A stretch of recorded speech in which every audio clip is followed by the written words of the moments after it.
I'm Brownfield Commodity Market Reporter John Perkins at the opening market minute for Wednesday, June 18th.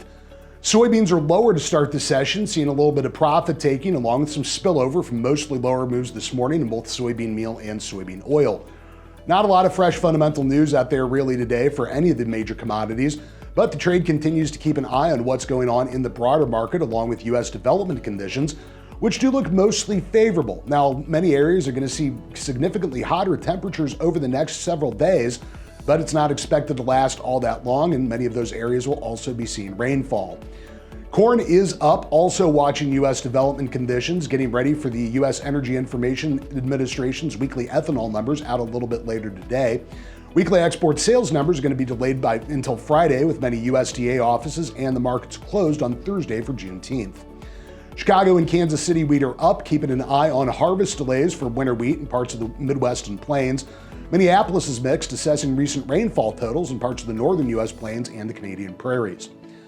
Live cattle are mixed and feeders are lower, waiting for widespread direct cash cattle business to really kick into gear. Asking prices have been refreshed this morning around 238 plus on the live basis.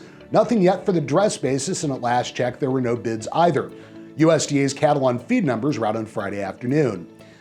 And hogs are mixed, adjusting spreads, continuing to monitor demand, also waiting for those export sales numbers, which again will be out on Friday. With the opening market minute for Wednesday, June 18th, I'm Brownfield Commodity Market Reporter John Perkins. Stay tuned for this afternoon's update.